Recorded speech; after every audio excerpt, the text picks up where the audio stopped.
The sun beat down on the dusty gravel lot of the county auction yard, turning the air warm and thick with the smells of animals, old wood, and fresh coffee.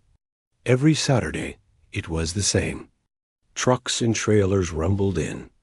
Neighbors called out greetings, and the steady, rapid-fire chant of the auctioneer echoed from the big open-sided barn dot, and every Saturday.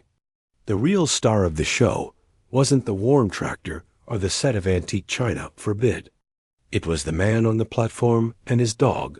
The man was Gerald, but everyone just called him Gary. He had a voice like gravel and a smile that could charm $1 out of a tightwad's pocket. He stood tall on the wooden stage, his hat shading his eyes as he worked the crowd, turning junk into treasure with just his words. But beside him, always, was the true legend. A German shepherd named Samson. Samson wasn't just a big dog. He was a presence. His coat was a rich, dark brown and black, and he carried himself with a kind of serious dignity you don't often see in animals. He would lie perfectly still at Jerry's feet, his head up, his intelligent eyes scanning the crowd. He looked like a king surveying his kingdom, and woe betide anyone who tried to get too friendly. The story, as Gary told it between bids, was that he'd found Samson years back at a different sale, skinny and tied to a fence with a chain, flinching at every loud noise. Gary, a soft heart beneath his tough shell, had taken him home. The loyalty he got in return was absolute. For Gary, Samson was a gentle shadow. For everyone else, he was a fortress no one could breach. The dog tolerated the crowd, but let a hand reach out to pat him, and a deep, grumbling growl would start in his chest. It wasn't a mean sound exactly, but a very clear warning. Keep your distance. This is where the weekly ritual came in. During a slow moment, when the last of the garden tools had been sold, Gary would pull a crisp $100 bill from his pocket. He'd hold it up, the green paper catching the light. "All right, listen up." He'd boom, a grin spreading across his face. "We all know my boy Samson here. Best dog in 3 counties. Loyal as the day is long. To me." He'd give the dog an affectionate scratch behind the ear, which Samson leaned into. "But I reckon he's got a spirit that can't be bought. So I'll make my usual offer. This $100 says nobody here can walk up on this platform and get this leash on him. Any takers?" It was all in good fun. The regulars would chuckle. A few of the newer, braver folks, maybe a young farmer feeling confident, had tried over the months. They'd approach slowly, talking in a soft voice. But Samson's posture would stiffen. His ears would go flat. The growl would begin, low and steady, and the person would stop, raise their hands with a nervous laugh, and back away. Gary would then tuck the money back into his pocket, giving Samson a proud pat. "Told you. Heart of a lion, this one. And he only answers to one captain." The challenge became as much a part of the auction as the final sold. It was a test of nerve, a little piece of theater. People started to come just to see if this would be the week someone managed it. They'd speculate about what it would take: a stake, a magic word, a dog whisperer from the city. But deep down, they all believed Gary was right. Samson was his dog, and his alone. The bond was too strong, the dog's past too shadowy, for anyone else to break through. The $100 was safe, week after week. What nobody paid much mind to was the small audience member, who watched this ritual with more interest than anyone else. She wasn't looking at Gary or the money. Her eyes, wide and thoughtful, were fixed only on the dog. She saw the way Samson's eyes followed Jerry's every move, not just with loyalty, but with a kind of watchful tension. She saw how the dog's body relaxed by a fraction, only when the crowd noise died down. While others saw a fierce, untamable beast, she saw something else. She saw an animal that was scared, but she was just a little girl, quiet and staying close to her grandfather.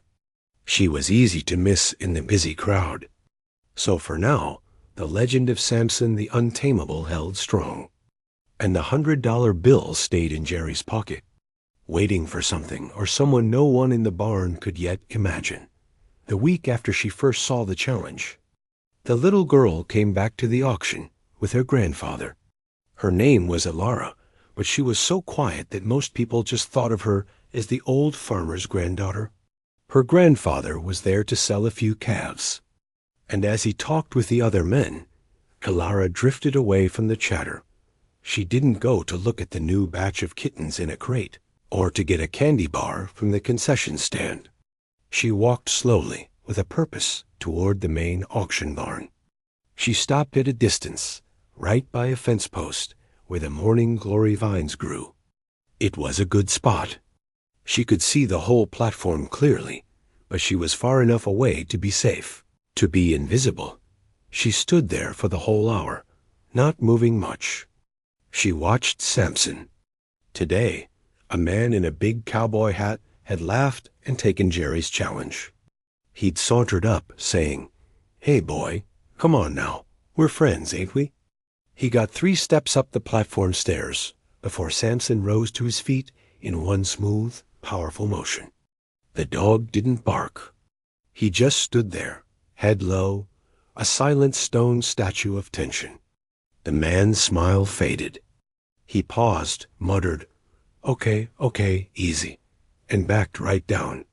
The crowd roared with laughter. Gary beamed, putting his money away. Elara didn't laugh. She watched Samson. She saw that after the man left, the dog didn't lie right back down. His shoulders stayed tight for a long time.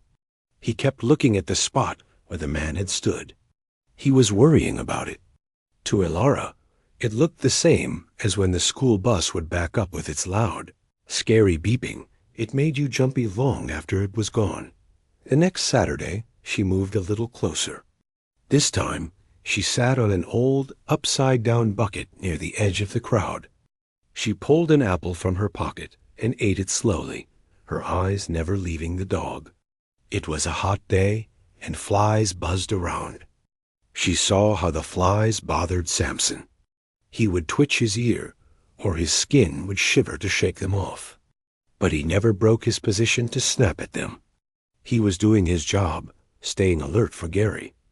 She thought that must be very tiring. That day, a woman tried the challenge. She had a kind, sweet voice and held out a piece of beef jerky. "Here, sweetie, you want a treat?" Samson's nose definitely twitched.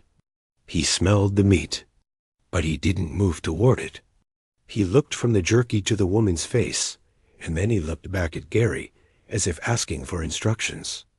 When Gary didn't give any, the dog just turned his head away, ignoring the treat completely. The crowd was impressed. Even food won't tempt him, someone said, but Elara saw something else. She saw the way Samson's tail gave one tiny, hesitant wag when he first smelled the jerky before it went still. He did want it. He was just more afraid of doing the wrong thing than he was hungry. The third Saturday, Elara did something different. Before she even went to find her spot, she went to the concession stand with a few coins from her grandfather. She bought a plain bun. At home, she would sometimes tear up bits of bread for the birds. It wasn't a special treat for a dog, but it was soft and it smelled like food. She found a new place to sit, this time on the low steps of a trailer that was parked nearby. She was now within what felt like Samson's world. If he looked straight ahead, he would see the crowd. But if he glanced to the side, his eyes might pass over her. She took the bun out and tore a small piece off. She didn't look at Samson.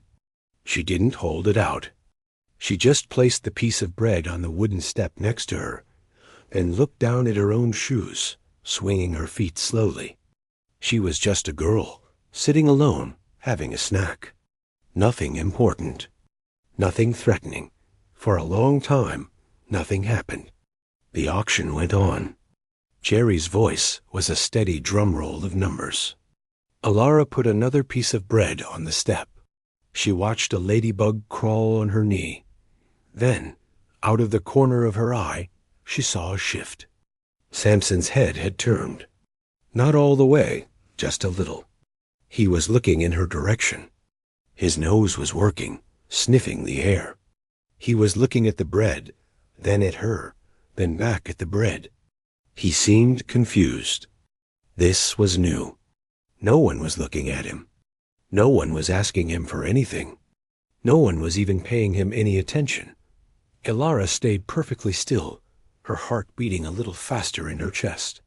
She didn't smile at him. She didn't speak. She just slowly, carefully, tore off a third piece of bread. This one she placed a little further away from her on the step, a tiny bit closer to the platform. Samson watched the bread land.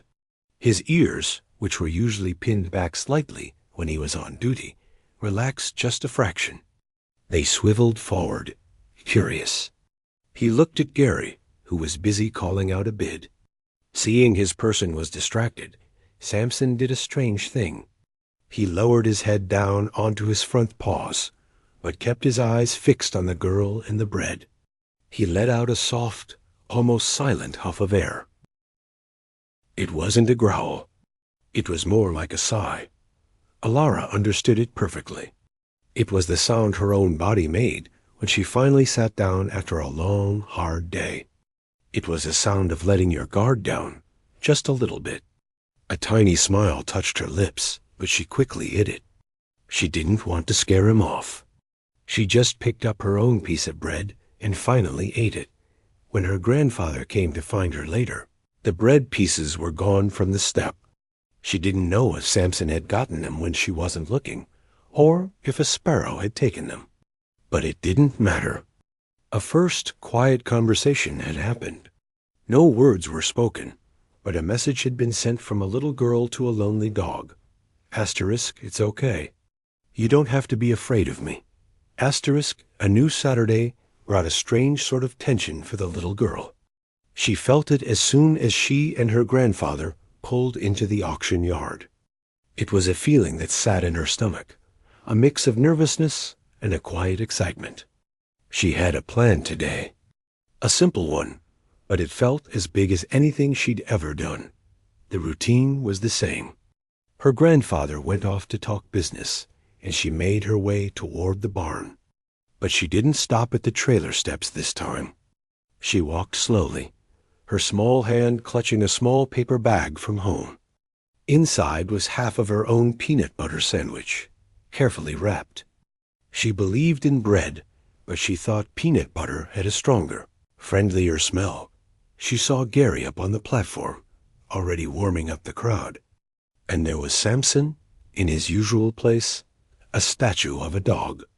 Today, however, Alara did not find a seat at the edge. She moved with a gentle confidence, weaving through the early arrivals until she was standing right at the foot of the wooden platform stairs. She was now firmly in Samson's line of sight, closer than any stranger had been without trying the challenge.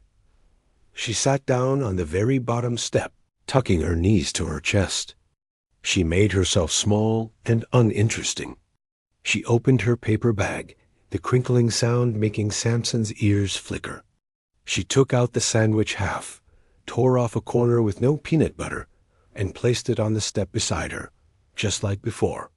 Then she ate the rest of the piece herself, looking out at the crowd, not at the dog. Samson was watching her intently. This was a major breach of protocol. A stranger was on the stairs. But she wasn't coming up. She wasn't looking at him. She was just sitting. The familiar low rumble started in his chest, a warning she could feel more than hear. Alara froze for a second. The sound was scary, but she remembered what her grandfather said about skittish horses. If you jump at their fear, you just prove them right. So she didn't jump. She very slowly turned her head, just enough to glance at him, then looked away again. She placed another small piece of sandwich, this one with a smear of peanut butter, A few inches closer to the platform floor, the growling stopped.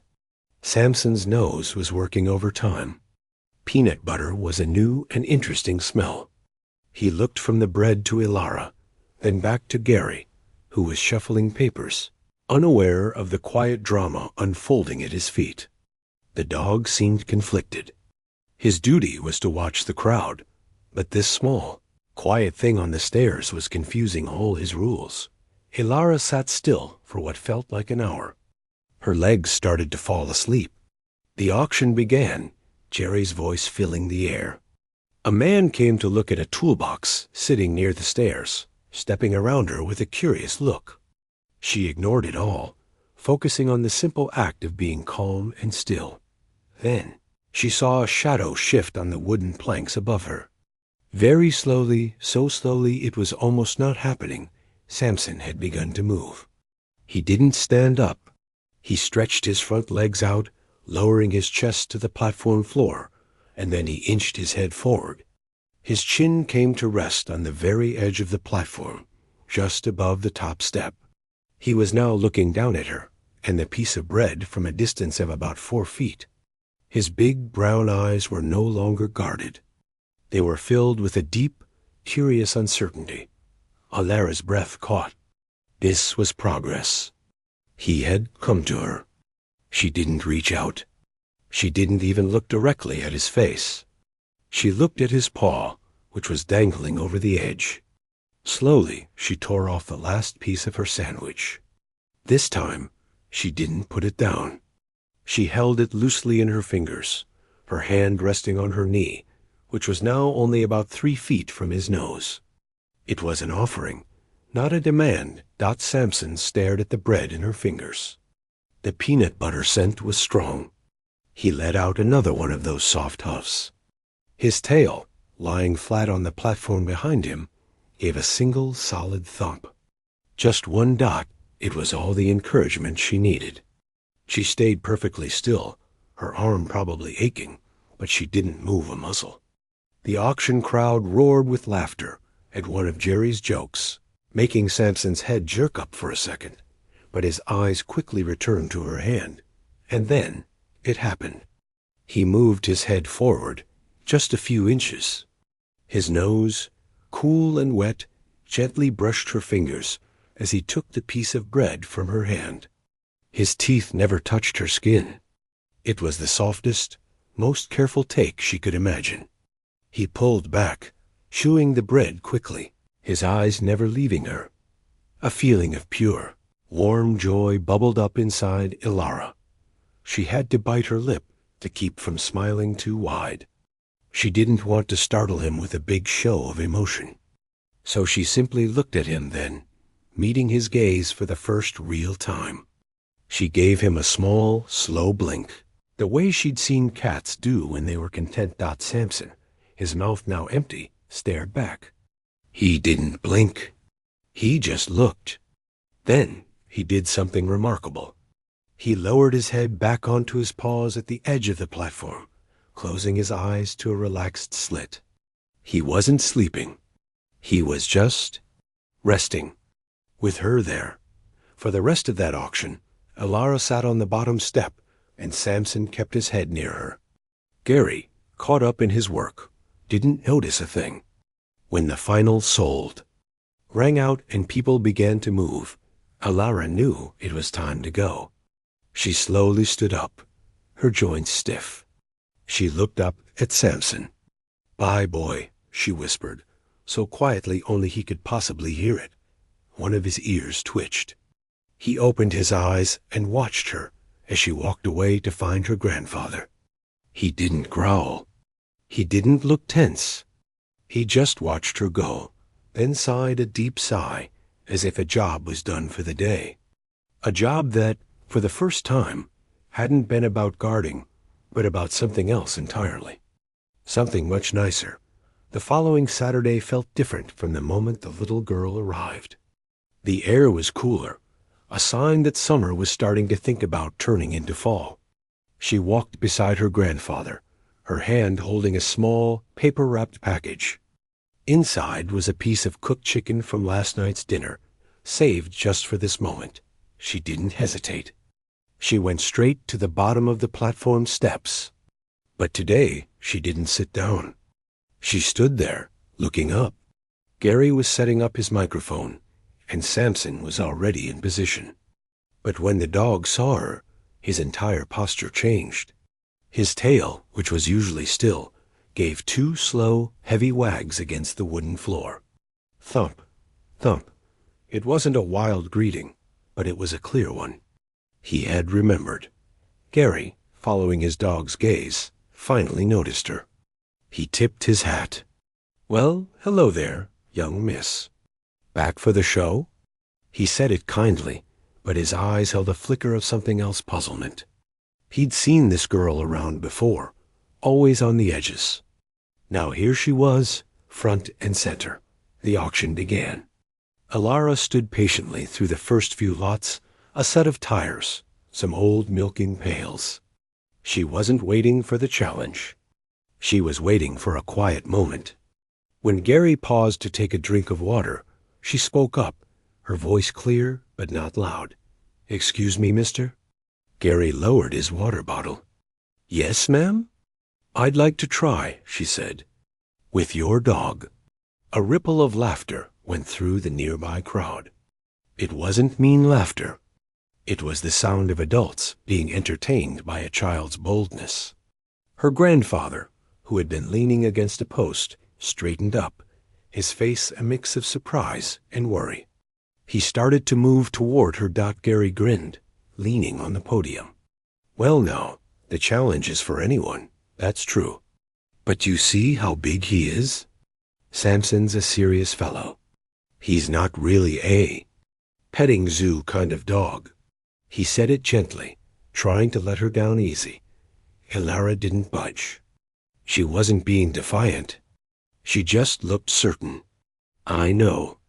Can I sit with him first? Without the leash?" This request made the laughter die down. It was an odd thing to ask. The challenge was about the leash, about control. She was asking for something else entirely. Gary scratched his head, looking from her earnest face to his dog. Samson was watching the girl, his head tilted. He didn't look tense. He looked interested. "Son," Gary said, talking right to the dog, "you all right with this?" Samson's answer was to lower his head onto his paws again, his eyes on the girl. It wasn't a yes, but it certainly wasn't a no. It was permission. "All right," Gary said, a note of real curiosity in his voice now. "You can come sit. But slow and easy, you hear? And if he so much as flinches, you stop right there." A hush fell over the barn. The usual murmur of people chatting, the clang of tools from the back, it all seemed to fade away. Every eye was on the small girl in the simple dress and the massive dog on the platform. Alara didn't walk up the stairs like a challenger. She walked up like she was going to her own favorite spot. She moved slowly, but without fear. When she reached the top, she didn't go straight to Samson. She walked over to a spot about an arm's length away from him and simply sat down, folding her legs underneath her. She faced the crowd, just like he did. She was joining him on duty. For a full minute, nothing happened. The two of them just sat there side by side, looking out at the sea of silent, watching faces. Samson glanced at her from the corner of his eye. He sniffed the air, catching the scent of the chicken in her pocket. She could feel the warmth of him, so close. Slowly, she unfolded the paper from her pocket. The smell of cooked chicken became stronger. She didn't offer it to him. She just placed the piece on the wooden platform, exactly halfway between them. Then she looked at her own hands in her lap. Samson didn't move for the chicken. He did something better. He sighed, a long, deep, shuddering sigh that made his whole body relax. The tightness that always lived in his shoulders seemed to melt away. He rested his chin on the floor, his nose now only inches from the chicken, and closed his eyes. A soft, collective ah, escaped from the crowd. It was the most relaxed anyone had ever seen the dog. Ilara waited. Then she spoke to him, her voice so soft only he could hear it. "It's a loud place, huh?" His ear twitched. He opened one eye to look at her. "Too many people," she whispered, as if sharing a secret. At that, Samson did the unthinkable. He nudged the piece of chicken with his nose, not to eat it, but to push it an inch closer to her. It was a gift. A sharing. Tears suddenly stung Jerry's eyes. He had to look away and clear his throat.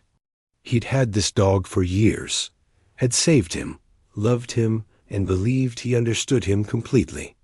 But in this quiet minute, he was seeing a side of Samson he never knew existed. This wasn't about loyalty to a master. This was about companionship with a friend. The little girl finally reached out. But not for the leash, not even to pet him. She gently picked up the piece of chicken he had nudged to her and held it out flat on her palm. Right under his nose, Samson lifted his head. He looked at her face, then at the offering. With the same delicate care as before, he took the chicken from her hand. This time, after he swallowed it, he didn't pull back. He stretched his neck forward and gently nudged her hand with his wet nose, asking for more, not of food, but of that quiet connection. Ilara smiled, a real warm smile, and she finally, slowly, raised her hand and placed it on the side of his neck, her small fingers sinking into the thick fur. Samson leaned into the touch. He closed his eyes again. The auction barn was utterly, completely silent. The $100 bill in Jerry's pocket was forgotten. The challenge was meaningless. Something far more important had just been proven, not with strength or bravery, but with a piece of chicken and a few quiet words. The silence in the barn was heavy, but it wasn't an empty silence. It was full of held breath, of surprise, of a kind of warmth that had nothing to do with the day. Every person that was fixed on the picture on the platform, the giant dog leaning into the small hand of the little girl. Gary was the first to move. He blinked a few times, as if waking up from a dream. He looked down at the dog, his dog, who was pressing his head against the girl's shoulder now, eyes shut in pure contentment. He looked at the girl's face, which was calm and glowing with a quiet happiness. The crumpled $100 bill felt silly in his pocket now, a joke that wasn't funny anymore. He cleared his throat, and the sound seemed to jumpstart the whole barn. People began to murmur, not loudly, but with a tone of shared wonder. Gary walked slowly over to where they sat. He didn't go to the girl. He knelt down in front of Samson, right on the platform floor. "Well, son," he said, his voice thick with an emotion he couldn't name. He reached out and scratched the dog's favorite spot behind the ear. Samson's tail thumped against the floor, but he didn't open his eyes or move away from the girl. He was happy, right where he was. Gary then looked at the girl. "What's your name, honey?" "Ilara," she said softly. "Ilara," Gary repeated, like it was an important word. "I believe you've introduced yourself to my friend here." He paused, swallowing hard. "For years, I thought I was protecting him, keeping him safe from the world. I thought that's what he wanted." He glanced at the crowd, who were listening to every word. "But I think maybe I was just keeping the world away from him. And maybe he was lonelier than I knew." He reached into his pocket and pulled out the leash. It wasn't the stiff leather show lead he used for the challenge. It was Samson's everyday leash, worn soft from use. He held it out to Ilara. "The challenge was to put the leash on him," Gary said. "But I think you've done something a whole lot bigger." Ilara looked at the leash, then at Samson. She took it from Jerry's hand. The leather was warm. She didn't clip it on right away. Instead, she held it loosely and whispered to the dog, "Want to go for a little walk?" Samson opened his eyes. He looked at the leash in her hand, then up at her face. He pushed himself up to a standing position, stretching his front legs. He was so big next to her, but he stood perfectly still, waiting. With a gentle click that echoed in the quiet barn, Elara fastened the leash to his collar. It wasn't an act of control. It was a promise. "I'm here with you. Go on," Gary whispered, his eyes shining. Slowly, Elara stood up. She gave the leash the lightest tug. Together, they walked. It was only a few steps across the width of the auction platform. But for the people watching, it felt like watching a miracle take a stroll. Samson walked calmly beside her, his head lowered to her level, his steps measured to match her small ones. When they reached the edge, they turned and walked back. It was simple. It was perfect. A sound started then. It wasn't cheers, not at first. It was applause. A steady, respectful, heartfelt clapping that spread through the barn like summer rain. Men with rough hands and worn hats wiped their eyes. Women smiled, their hands over their hearts. Her grandfather stood tall, his chest puffed out with a pride so fierce it hurt Dot.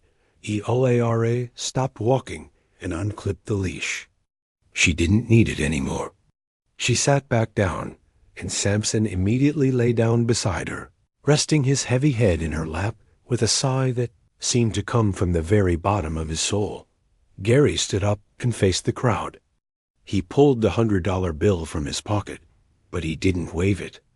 He walked over to Elara's grandfather and pressed it firmly into the man's hand, closing his fingers over it. "The money was never the point," Gary said loudly for everyone to hear. His voice was shaky but clear.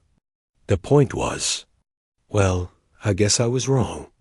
I thought this dog's spirit couldn't be reached. I thought it was just him and me against the world." He looked at the girl gently scratching Samson's ears.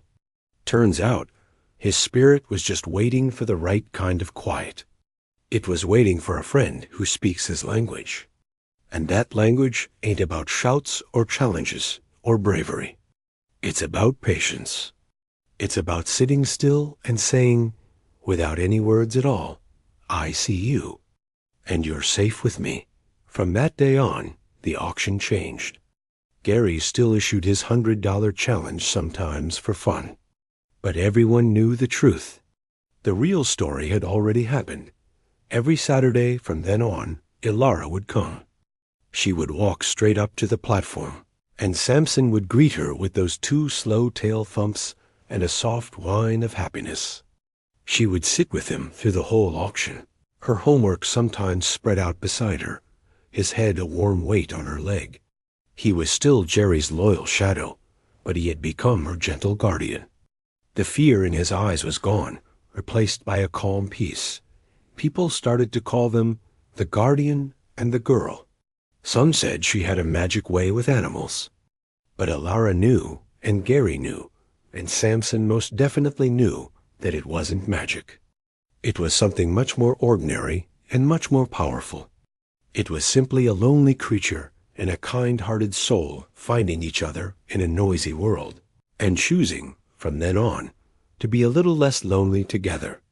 The $100 was eventually framed and hung on the wall of the auction office, not as a trophy, but as a reminder of the day they all learned that the strongest bonds are often built with the softest touch.